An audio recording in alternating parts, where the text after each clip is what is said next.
Future Frost here, back with another data pack for the Origins mod. Have you ever wished you could disguise yourself as a chest, furnace, or even a beacon to ambush your friends? Well, this Origin is for you. Stick around, because today I'll be going over my latest Origin, the Pantoslime. As always, the link to the data pack will be down in the description. I put a lot of time and effort into this Origin, so I'd really appreciate it if you took a second while you're down in the description to like and subscribe. It's free. Worst case, you can always change your mind later.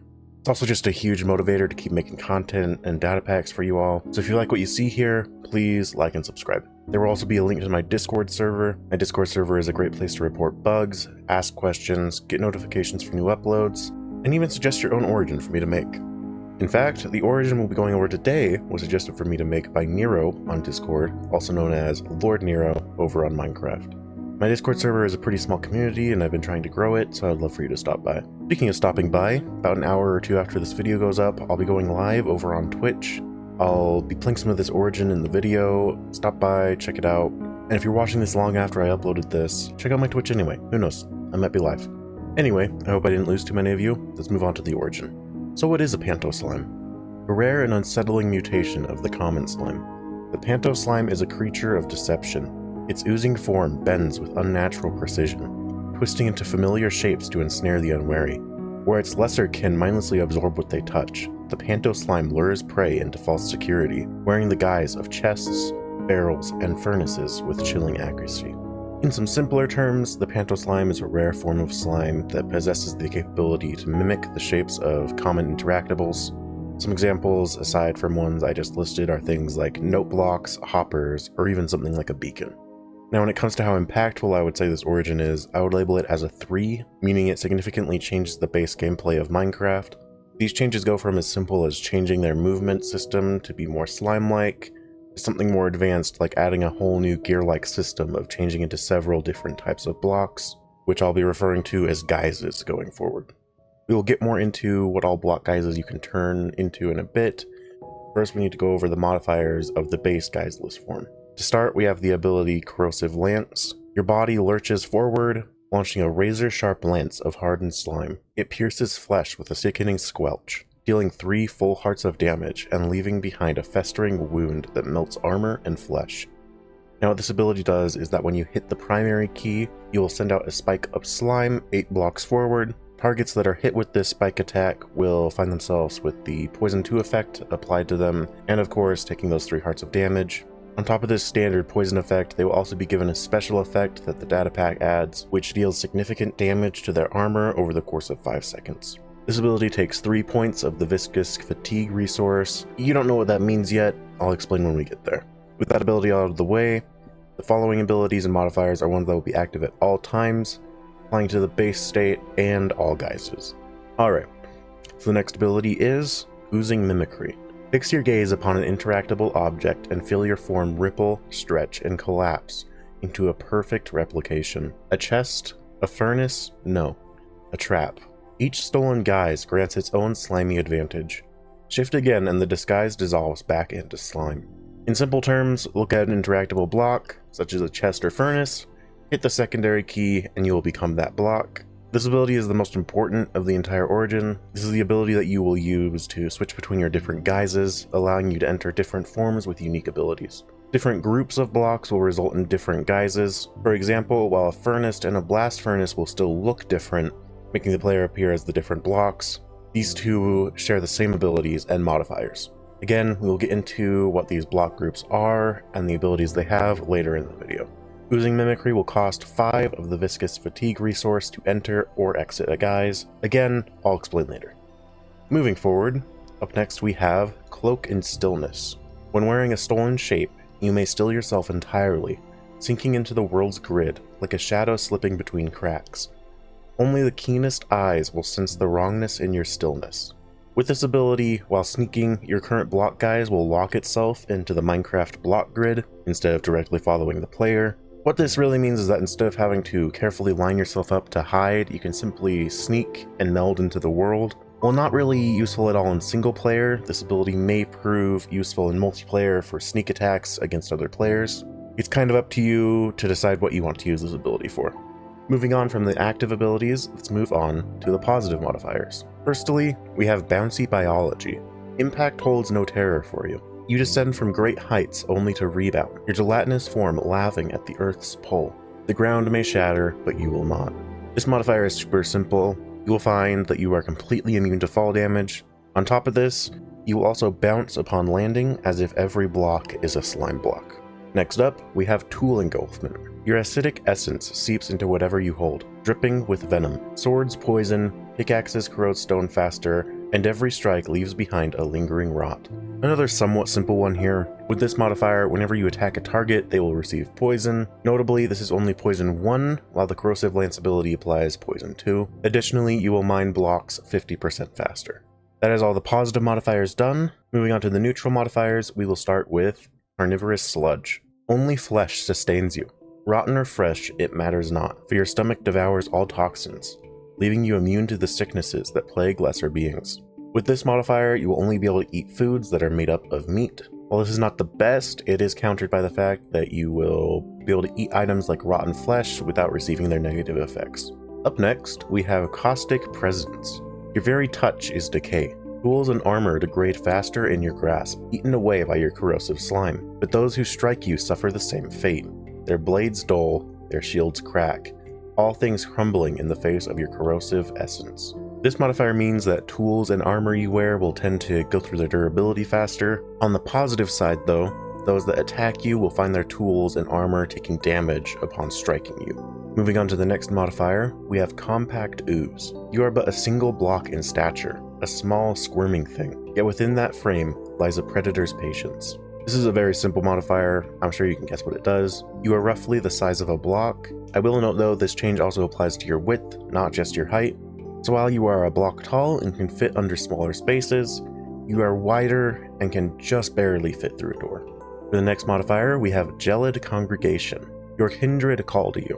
When near lesser slimes, your wounds slowly knit shut with quiet squelches. When another Pantoslime lingers close, the healing is swift, their fellowship mending your gooey flesh. This modifier means that when near slimes, you will receive healing, and when near a player with the Pantoslime origin, you will receive twice the healing. Only the highest healing available will apply though. Notably, this does not mean that slimes will be passive to you. While you benefit from being near them, they still view you as different, and in their lower intelligence, they will attempt to attack you. For the last neutral modifier, we have Viscous Movement. The ground clings to you like tar, dragging at your every step. But leap and you are free, bounding with unnatural speed. This modifier is probably one of the most notable in the origin. With this modifier, you will find that simply moving along the ground is incredibly slow. To start picking up speed, you will need to be airborne. Start jumping to pick up speed, and once you have some built up, you will move much faster than a standard player. While this speed is advantageous, the modifier will make movement in smaller areas where you can't really jump very difficult. Moving on to the first negative modifier, we have Fractured Guise. Pain unravels you. When brought below 4 hearts, your disguise collapses, leaving only a quivering, vulnerable mass of slime. What this modifier means is that when below 4 hearts, you will be forced out of your current guise, losing its benefits. It is also important to note that with this modifier, you will be unable to attempt to enter a guise when you are below 4 hearts. Next, we have Gelid Flesh. Your body, though having incredible properties, is fragile, 2 hearts fewer than the average mortal possesses. A price for your malleable deceit. This modifier does exactly as it says. You'll have 2 fewer hearts than a standard player, leaving you with only 8 hearts total. Moving on, we have Unwelcome Deceit. No villager will barter with a creature that wears lies like skin. To them, you are not a customer, you are a predator hiding in plain sight. With this modifier, you will find that you will be unable to trade with villagers at all. And for the last negative modifier, we have Viscous Fatigue. Your form strains under repeated manipulation. The use of abilities temporarily liquefies parts of your mass. These compromised sections remain inert, unable to be reshaped until they slowly ooze back into cohesion. This is one of the modifiers I was talking about earlier, and it's one I'll reference back to a lot. Think of this like your stamina bar for your abilities. Abilities take various amounts of stamina to use, and if you do not have enough of this stamina, you will be unable to use the ability. You have a total of 10 points of this resource. Keep this in mind as I go through and talk about the various costs of abilities. Of course, this stamina will refill back up over time. Now, before we move into the various block guises and their abilities, there's a quick accessibility ability I'm going to go over really quick, that ability being Hide Block Displays. An out-of-lore ability for the player's benefit. toggles the rendering of all block displays, useful in hiding some block displays that cover the screen. Other players will still see the block displays, the Pantoslime itself is unaware of any of this. As the ability describes, this will allow the player to toggle the rendering of block displays. This is useful as some block displays like shulkers, chests, and even something like the anvil covers parts of the screen when in first person. It isn't the most elegant solution, but it allows the player to be able to actually see. It is important to note here, this will hide all block displays when toggled on. This means you will be unable to see other Pantoslimes and any block displays that other origins may use, so be careful with this one. I recommend toggling it off periodically to make sure you aren't missing any important information. Alright, with that out of the way, let's get into the block guises. The way I'm going to structure this is that I'm going to say the name of the guise, the blocks that are valid to enter the guise, and then I will go over the abilities and modifiers. Up first is the Artisan's Guise. The valid blocks are Cartography Table, Crafting Table, Fletching Table, Loom, and Stonecutter. The primary ability of this guise is Internal Workshop.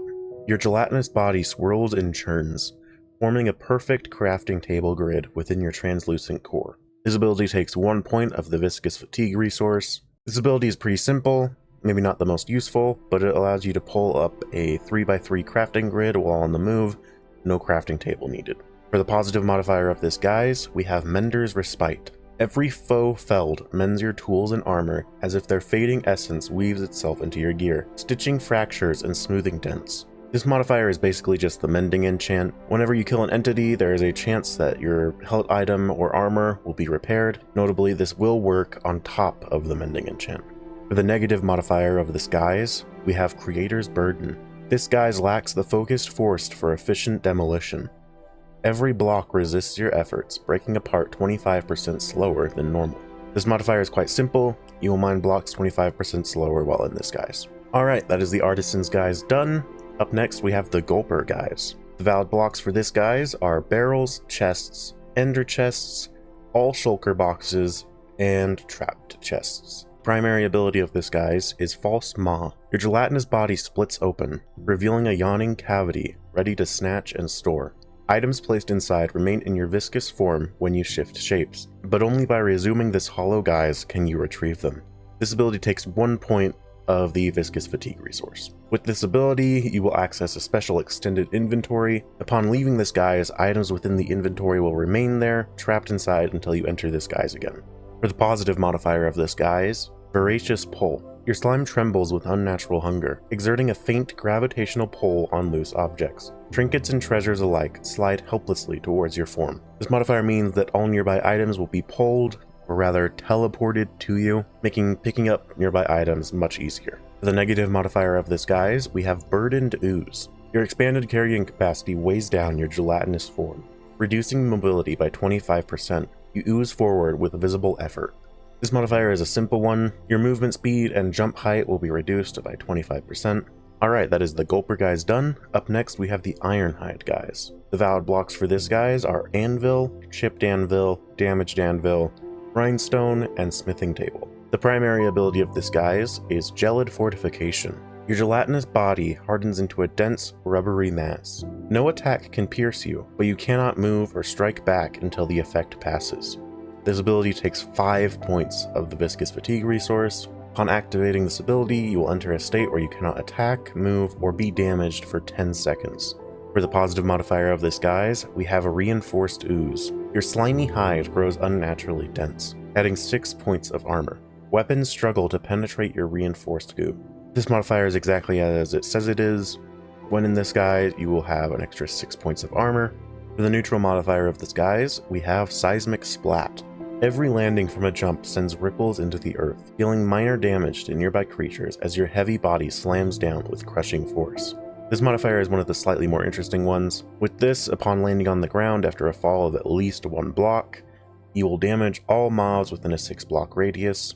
For the negative modifier of this guise, we have Leaden Sludge. Your gelatinous form sags with unnatural density. You ooze forward at a crawl, all mobility reduced by 25% under your weight. Back to another simple modifier, this one just means that you will move 25% slower and jump 25% lower. Alright, that is the Ironhide Guise done.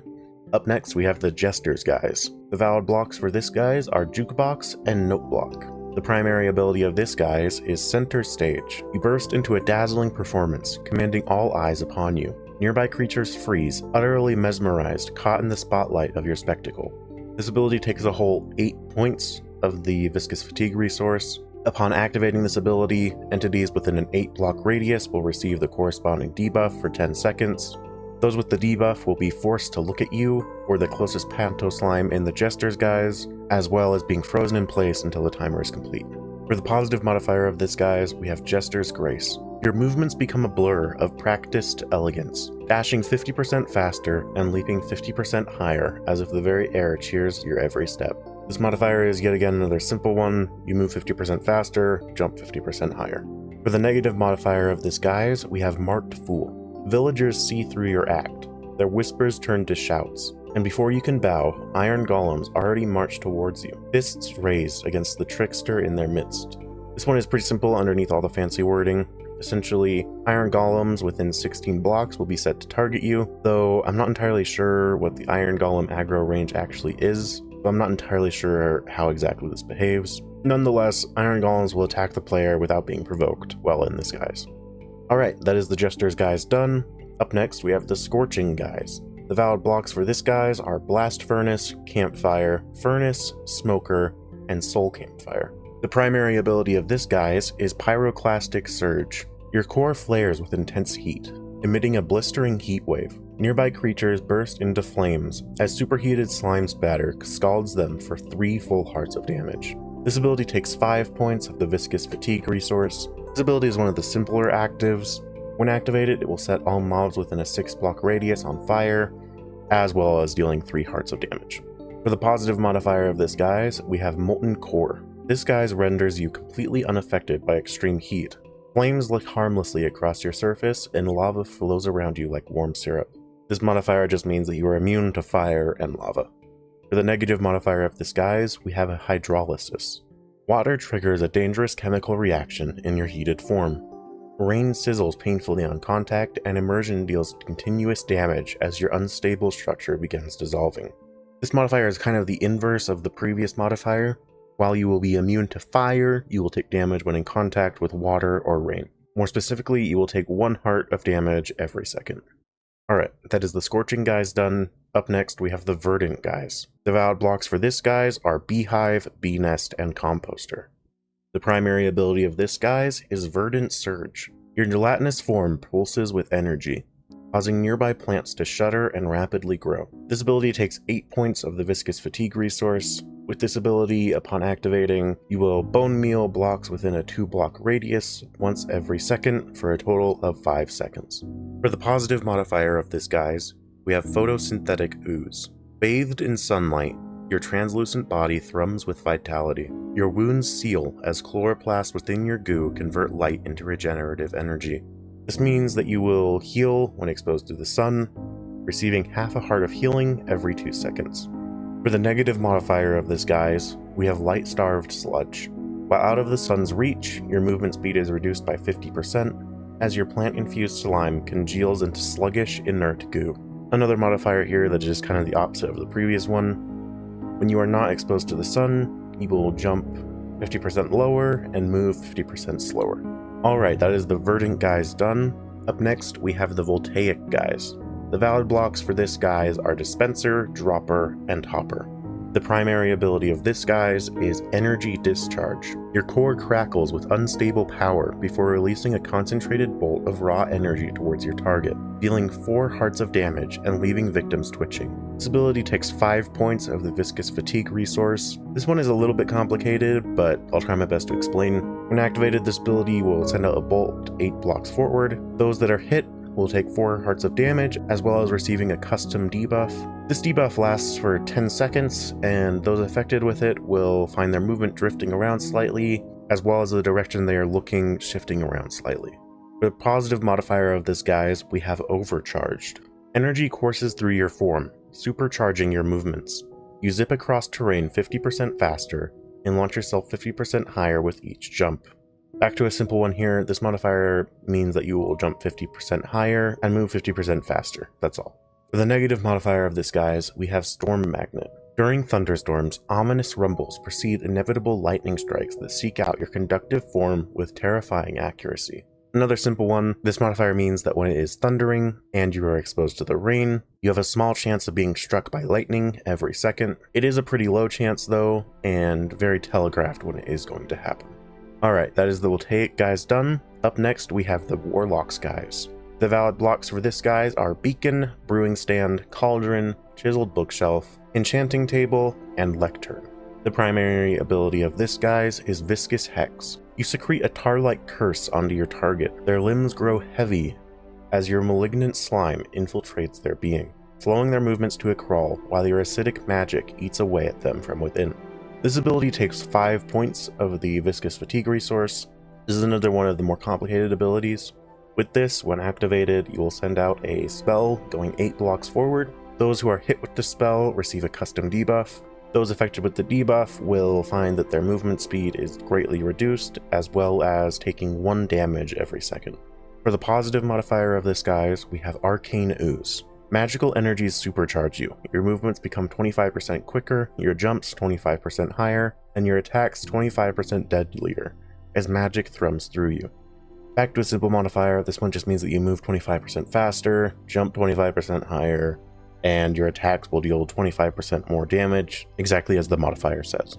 For the negative modifier of this guise, we have Arcane Fragility. Your magic-infused guise reacts violently to spells. Every arcane strike burns through your gelatinous body with 50% greater effect, as if your own attunement betrays you. This one is also pretty simple. You will take 50% more damage from magical sources while in this guise. Well, that is all the guises complete, and with that, there is nothing left for me to go over in this video. This is probably one of the longer videos I've released, so I would really appreciate it if you took a moment to like and subscribe. If you're feeling really supportive, share this video with a friend as well. It helps out a ton. Just to restate, the link to the Origin data pack will be in the description. Other links down in the description are Discord and Twitch. I'd love for you to stop by those. Again, I'll be going live in about an hour after this video goes up. If you have any other questions about the Origin, feel free to ask over on my Discord server. Alright, that's all I've got. I'll see you all next time.